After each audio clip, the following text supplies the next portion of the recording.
Le mauvais œil va travailler, bien aimé, na mauvais témoignage. Stratégie à mauvais œil, déjà le faux témoignage. Bien aimé, basali ya nzambe belé, oyo, bazo bebisa misala mokili ya molili, bazo bebisa misala ya satana, le diable a combattra beaucoup na faux témoignage.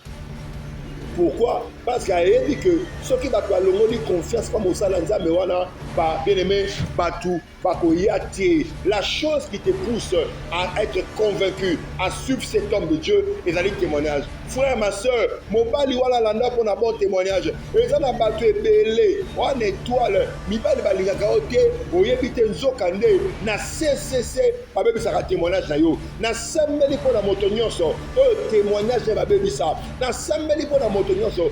Témoignage de débat. Et ça la restaurer au nom de Jésus. Les faux témoignages. Stratégie à mauvais œil. Mango batamulagana mauvais témoignage. C'est pour ça que deuxième stratégie. Il y a mauvais œil, le souhait négatif. Le mauvais œil à travers un souhait négatif. Pas qu'on souhaite le malheur. Pas qu'on souhaite le mabé et comme la yo. Quand tu vois quelqu'un, c'est un mauvais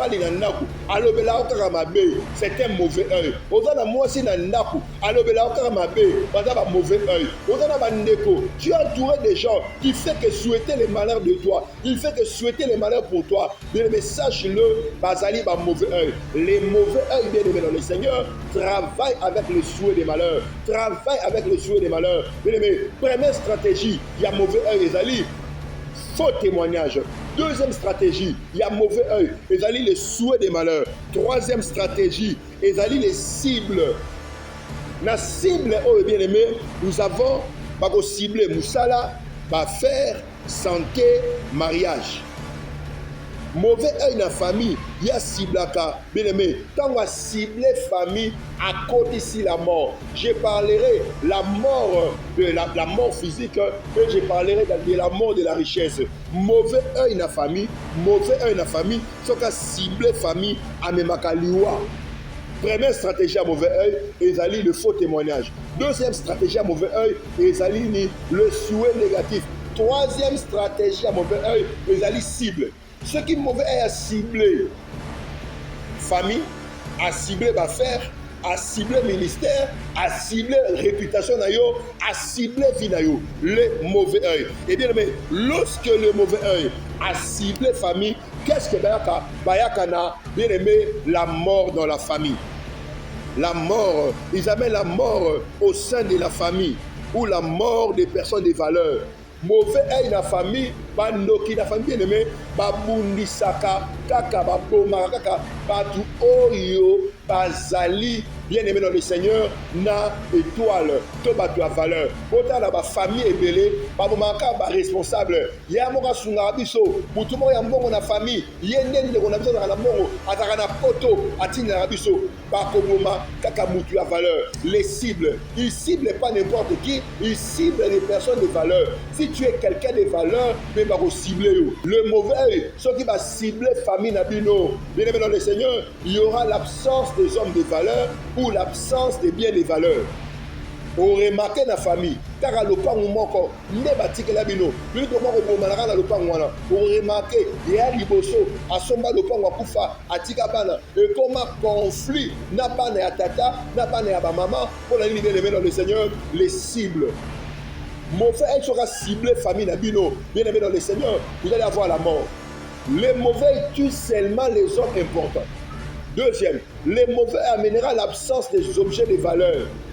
Boire la moussa malongate, boire la lora malongate, osa la poto kuna, vie fongwa marate, bande gono awa, makamota molarate, tout bloqué, ofa na poto, net osa na poto te. Bien aimé, c'est anormal. La mort de la richesse dans la famille.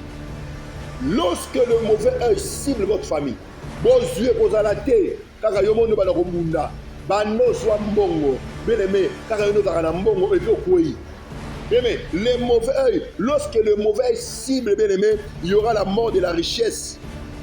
Au sommet de l'orecouf, au bandi va faire écouf.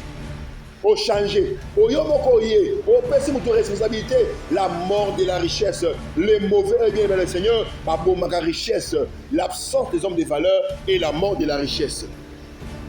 Matériel aux alatés, manque de patrimoine, manque de patrimoine. Donc, bando zalawana, ata le pango sombate, et le roman malongé zalangote, absence, il y a patrimoine, et l'eau a valeur exatée. Ote kaka, osalaka, aux rappelle-moi mbongo, mais opportunité, aux attendez le roman ote. Baliko dans la patrimoine, baliko dans la mabelete, baliko sur le pango, baliko dans la bien. Donc, absence, il y a patrimoine, et le roman a valeur exatée.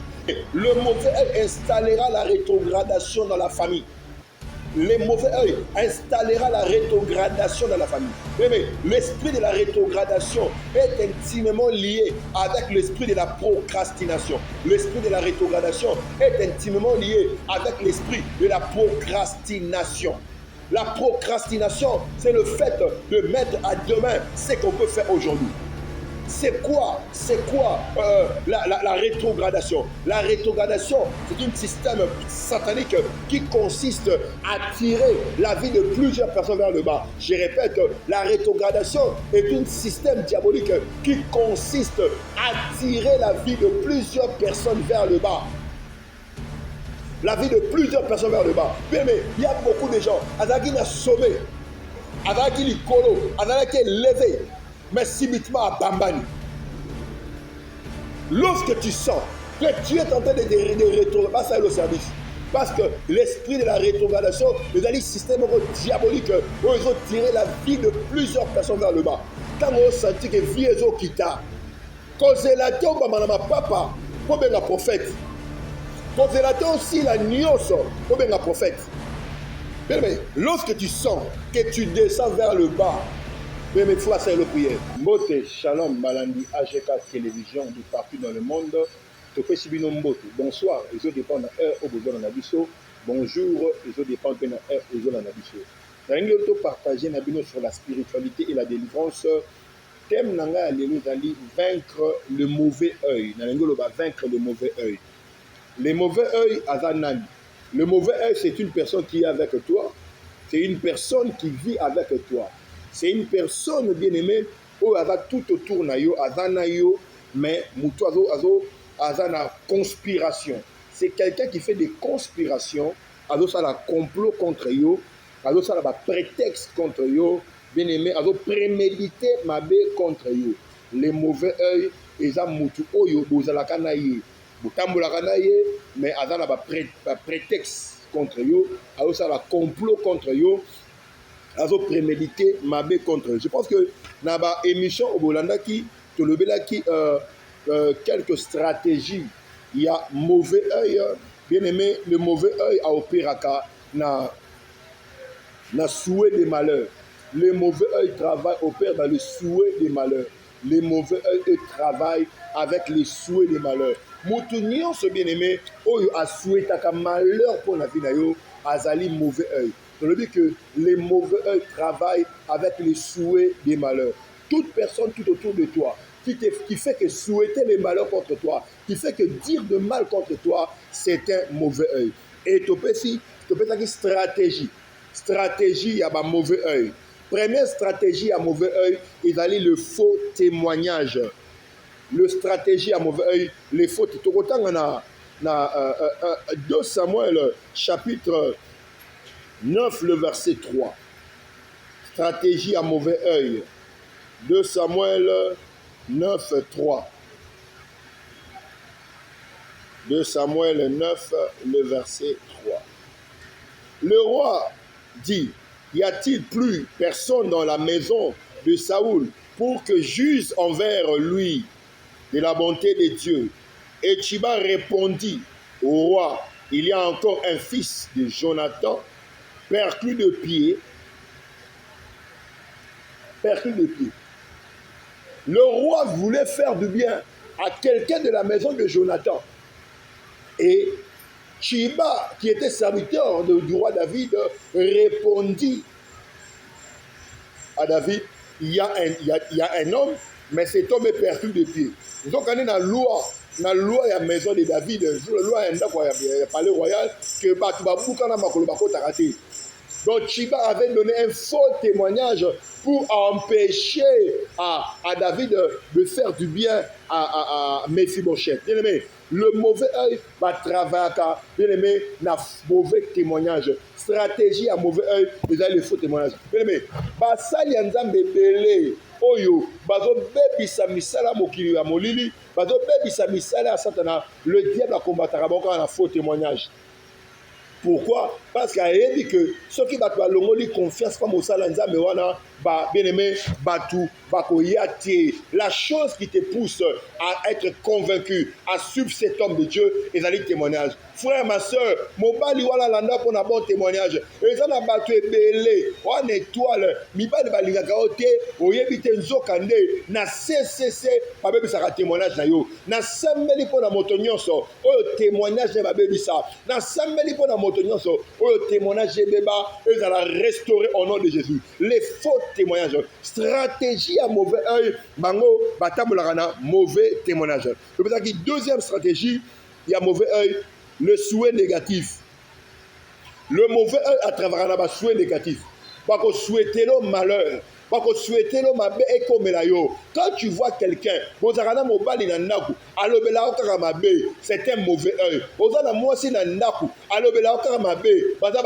œil.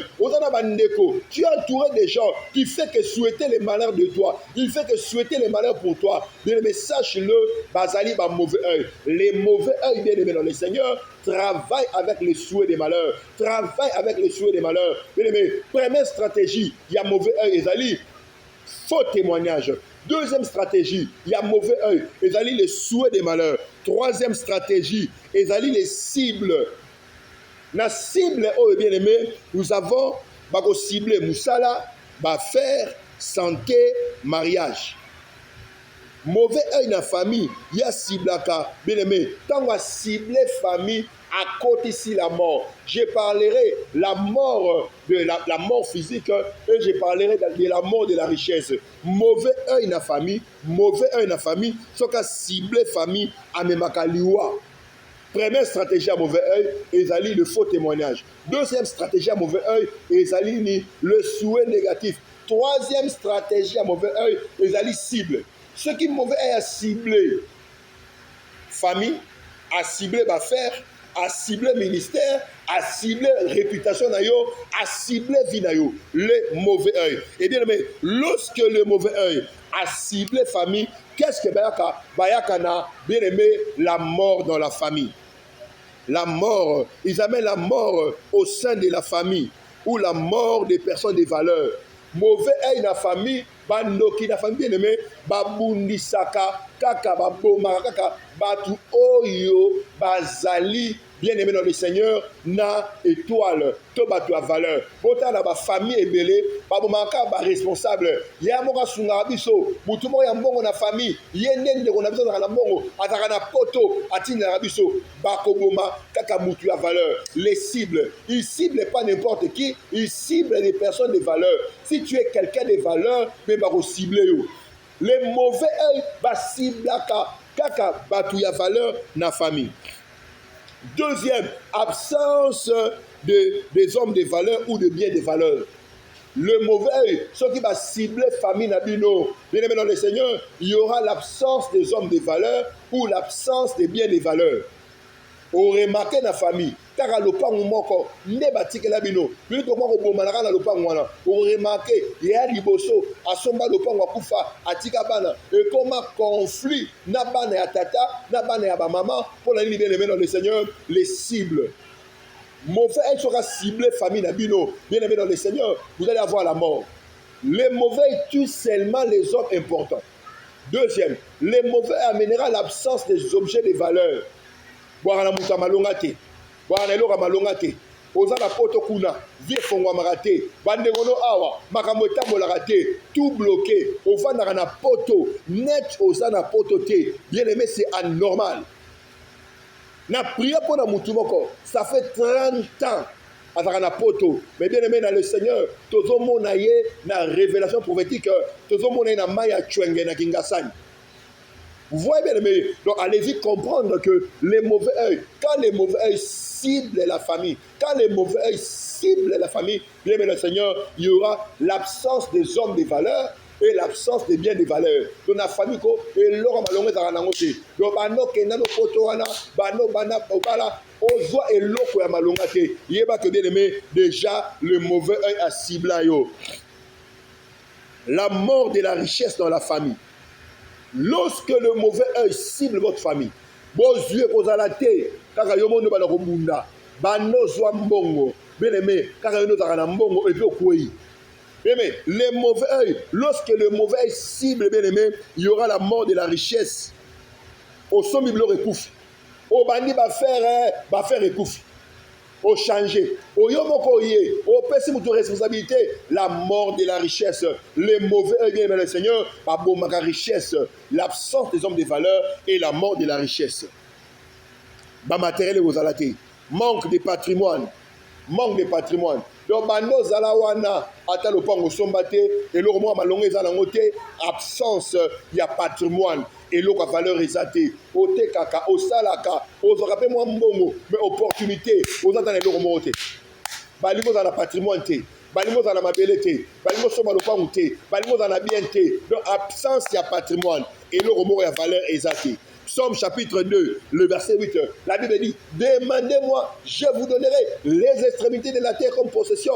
Zama peso mabele na yo, zama peso le pangu na yo, zama peso biloko, et loko nyonso, et to ko empêcher yo, ozwa et loko valeur, et zo mo bata valeur la famille na bino. Nenge boza wana, combien de personnes y a valeur ba kufu na famille, grand frère akufa, tanti na kenda, ba ciblé kaka batu ya bien, na sambeli ko na yo, et loko ane koya au nom de Jésus. Na lobi et loko ane koya au nom de Jésus. L'absence des biens, l'absence du patrimoine, ba matériel les athées, ba bloc les athées, pauvreté au sein de la famille, la pauvreté, makamozo tambolate, vie compliquée. Yeba que bien aimé, déjà vous en a cible, il y a mauvais œil. Yom toto kuta na makamo oyo, ba numéro na biso disponible, ben abiso toko sambe la pona yo pour qu'on voit quelque chose. La rolinga régie pour te souffler un peu, bâtir la biso témoignage moko kaka et bon tozonga juste après. Maman na biso gypsy ayeko tato la monnaie na nzamba jeka et puis ayeko yoksa satana soni. Maman lobi boye avant zo bébé oyo et ça là qui est il en est 5 mois à zo razemité. Maman na biso la naki papa na TV pe na radio. Andimeli nzambe wana banda na TV na radio aye awa. Précisément maman na biso a commis awa na année 2021 na décembre. Itango ayaki awa ayaki na makanisa ko luka mwana. Ami kotisi po luka mwana.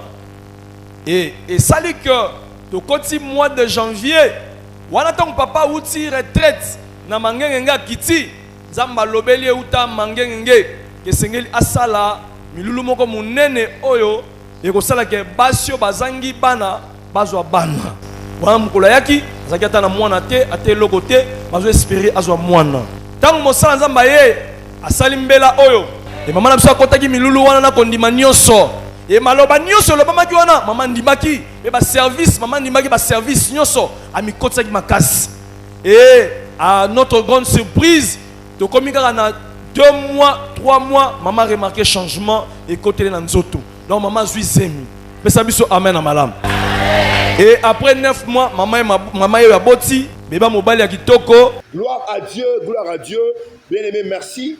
Na témoignage wana to pamboli nzambe wa sala makambo to lobi que mauvais œil bien aimé soka ciblé a kolongo la bozui na famille pe batu ya valeur, la mort de la richesse et la mort des personnes de valeur. Et to lobi boy les mauvais œil soka ciblé sur famille a ko installer célibat et ça na batu bazay belé célibat prolongé, célibat précoce, célibat endurci, célibat indésirable. Mais la vie de la famille, tant que vous avez que basi bozo kola, ozawa bien aimé, oza la mobilité, liba la passe. Le mariage, l'absence du mariage, bien aimé, a quoi installer soit célibat prolongé, célibat précoce, célibat endurci, célibat indésirable. Le mauvais œil a quoi installer biloko na vie na yo. Soko do kuta na makamwana ndi ona roza mobali, bas pa ki makaka yo, et anormalité. Je viens de prier pour l'un de mes enfants. il y a qui Kinshasa, à outil Canada. Soka suis moi c'est abali moi na Congo. À Kenya Canada, faut moi ça qui maille.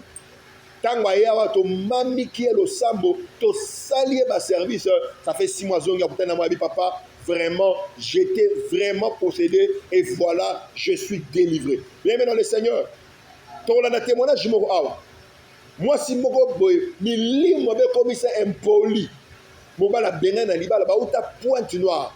Bah ya ba leka na délivrance awa la grande tabernacle changement. Mais et ça na ba comportement mususu, les mauvais œil na tio yango. Et ça na ba caractère mususu bien aimé, le mauvais est installé quand yo pour perdre des libala. Na rosenga na ndeko régie après ce témoignage wana et tozonga juste après. Asa la pointe noire. Siko oche na pointe noire. Oche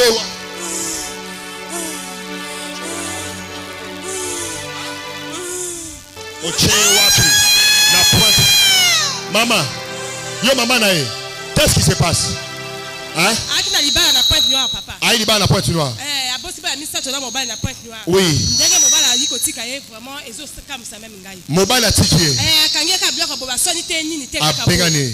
Donc to yaka makamona ezo simba te na zo mona ngoka kili. OK. Loba soko lobite na zo bomayo.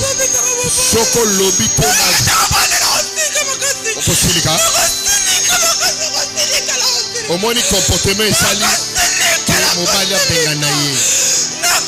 Kanda. Agressivité. Est-ce que yebi ko sambo no yawa? Mission na yo na bomi angolelo. Allez fire. Fire. Bima. Bima. Tala miso. C'est démoniaque ça. Osomona ke milimo mabe bato supporter. Tala miso. Sir. Lusa ledemko. Okosale lokote. Na détruire yo. Na libérer moi la moitié. Na libérer. Kufa malamu kufa. Na bomi yo kufa libérer. Libérer libala neza la restaurer. Libala na neza la restaurer. Allez bima. Bima. So, Kay.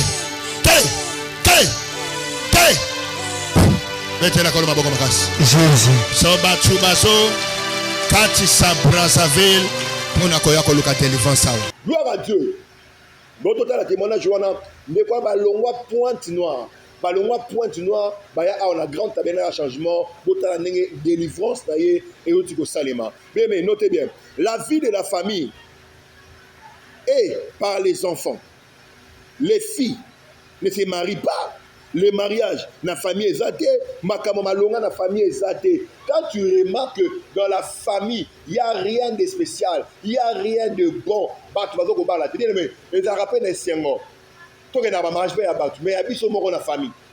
Tu as un basi, tu as un essayer ma promotion, ma collation académique, vie est là merveilleux. La Bible dit, je souhaite que tu prospères à tous égards, qu'on prospère l'état de ton âme. Mais le mauvais œil installera la rétrogradation dans la famille. Le mauvais œil installera la rétrogradation dans la famille. Mais l'esprit de la rétrogradation est intimement lié avec l'esprit de la procrastination. L'esprit de la rétrogradation est intimement lié avec l'esprit de la procrastination. La procrastination, c'est le fait de mettre à demain ce qu'on peut faire aujourd'hui. C'est quoi la rétrogradation? La rétrogradation, c'est un système satanique qui consiste à tirer la vie de plusieurs personnes vers le bas. Je répète, la rétrogradation est un système diabolique qui consiste à tirer la vie de plusieurs personnes vers le bas. La vie de plusieurs personnes vers le bas. Mais il y a beaucoup de gens, avec qui ont sommé, avec qui ont colo, avec qui ont levé, mais subitement à Bambani. Lorsque tu sens que tu es en train de rétrograder, passe à le service. Parce que l'esprit de la rétrogradation, les alliés système diabolique, où ils ont tiré la vie de plusieurs personnes vers le bas. Quand on senti que vie est au kita, causélateur ma papa, pour bien un prophète. Causélateur aussi la nyos, pour bien un prophète. Mais lorsque tu sens que tu descends vers le bas, mais il faut faire la prière. Il y a une puissance qui est en train de te tirer. Et deuxièmement, la rétrogradation, c'est un système diabolique qui va contre le progrès dans la vie. Ça va contre le progrès dans la vie. Or, humainement parlant, le progrès, c'est l'évolution au sens d'amélioration. Je répète, le progrès, c'est l'évolution au sens d'amélioration. Regardez ce que la Bible dit dans Éphésiens chapitre 4, versets 15 à 16. Professons la vérité dans la charité. Il veut que nous croissons à tous égards. 2 Corinthiens chapitre 3, le verset 17 à 18. Nous tous, nous sommes transformés à la même image. Nous allons de gloire en gloire. Proverbe chapitre 4, le verset 12 à 18. Les sentiers du juste est comme la lumière resplendissant de l'aurore, dont son éclat va croissant. Vous voyez, Dieu veut que tu progresses. Dieu veut que tu ailles de l'avant. Dieu veut que dans ta vie, il y ait évolution au sens d'amélioration. Je prie pour toi au nom de Jésus, que ta vie évolue. Je prie pour toi au nom de Jésus. Là où ça ne marchait pas, que cela marche au nom de Jésus. Pendant que elle a des mots de talangaï, on a la fragilité, on a la supposée mobilité, bakaou sayo, yamba délivrance tayo, yamba délivrance tayo, on a la sikoyo, on a l'impuissance sexuelle qui mobile ne koufa, yamba délivrance tayo, on a problème instabilité, dans le pays yamba délivrance tayo, mukanezo compliqué yo, yamba délivrance tayo, na kombo na Yesu, na kombo na Yesu, na kombo na Yesu, na kombo na Yesu, na combo na Yesu, osa délivrer, vie n'a changé. Au nom de Jésus, nous avons ainsi prié. Amen. Bien, numéro affiché au bas de l'écran. Toko Yambayo, on regarde la consultation. Bye bye. Merci.